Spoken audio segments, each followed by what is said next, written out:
Hello, and welcome to your very first FAT video of the year.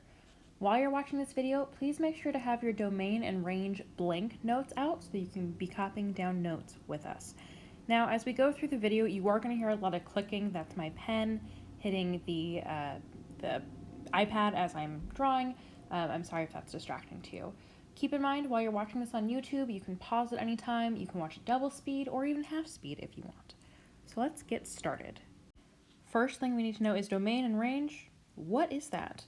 Well, domain, there may not be space on the side of your paper, so feel free to write this up at the top.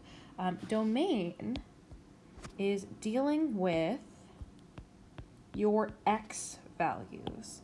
And the domain, we read from left to right when we're looking at a graph. You can also think about this as listing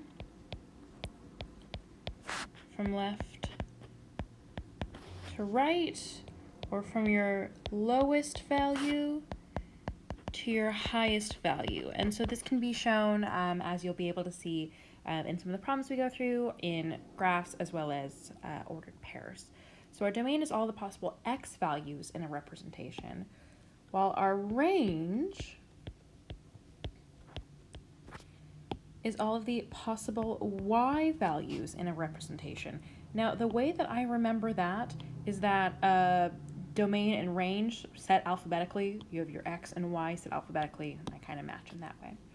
But our range is from bottom to top. Oops, sorry, gotta change the color there.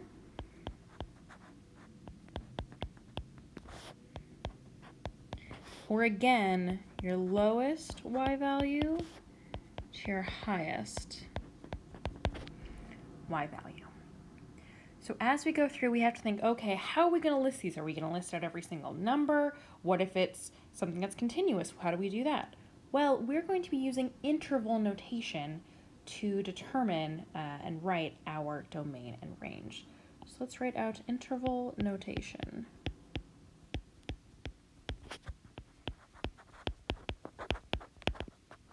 Now, for interval notation, if you come across something that's a closed point, then you're going to be using a bracket around whatever starting point or end point that you're using. And these points here mean including or equal to. So you can actually have that value in the representation. And so we're only listing the start and the end. We don't have to list everything in between unless certain situations, and we'll get into that later. But what if we don't have a closed point? What if we have an open point on my graph, for instance, like in problem 4, or even an arrow? What do we do there? Well, in that case, we're going to be using parentheses around our either starting point or end point. And that means not including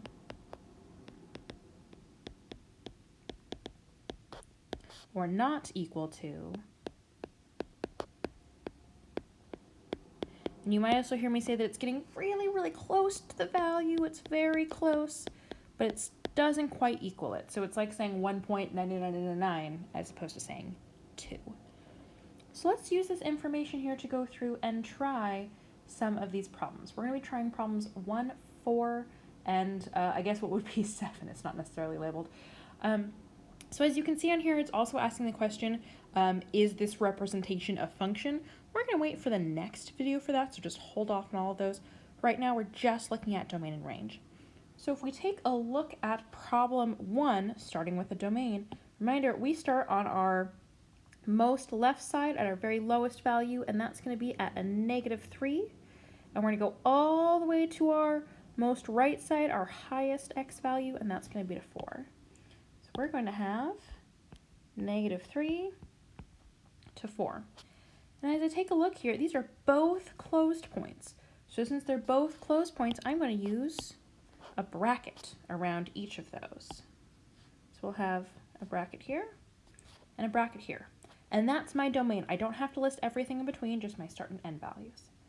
Now for the range, remember range is lowest to highest, or bottom to top, as you can think of it. So our most bottom y value here is -2, and my most top y value is 1. So this is going to be from -2 to 1, and again, these are still close points, so we're going to be using brackets around both of these. And there you have it. That's our first problem done. Hopefully this is all coming back to you. So let's try something a little more interesting. Let's maybe take a look at problem 4. So taking a look at problem 4 here, if we go into our domain, left to right or highest to lowest x value, I can see, oh, that's an open point. That lines up with -4.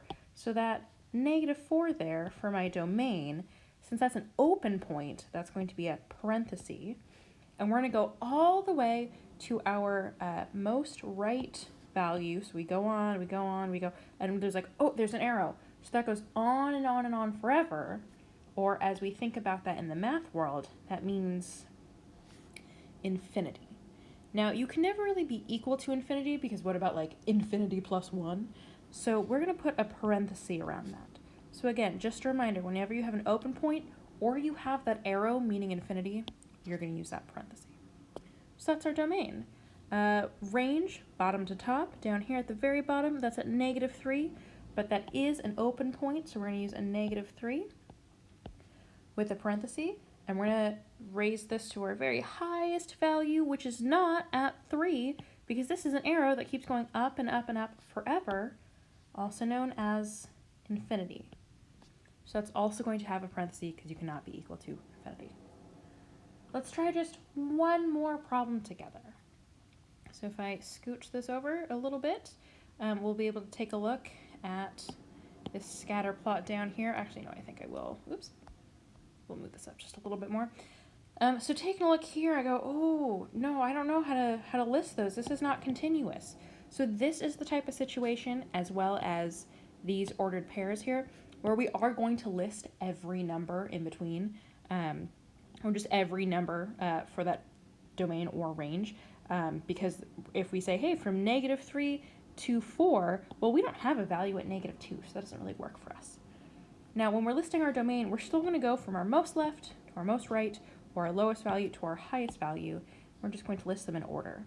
Now, when we're listing these numbers, we're not going to use parentheses, we're not going to use brackets. In this case, we're going to use curly brackets. Your curly brackets don't have to be super pretty. Goodness knows what mine are not going to be.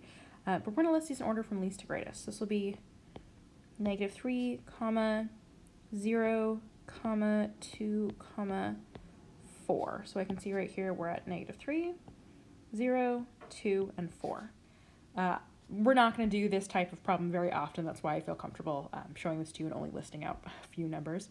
But then range is the same. We're going to go bottom to top, and we're going to list them in order from least to greatest. So with our curly bracket, we're going to have -2, we're going to have 1, and then, okay, so let's see, -2, 1. I see we have 2 points with the same y value of 3. Does that mean that we have to list 3 twice? No. We just want to know what are the values. 3 is one of the values. I do not need to list it twice. I only need to list it once. I'm going to close my curly bracket there. So hopefully this has refreshed your brain just a little bit on domain and range. Feel free to ask me more questions tomorrow, and I look forward to seeing you then.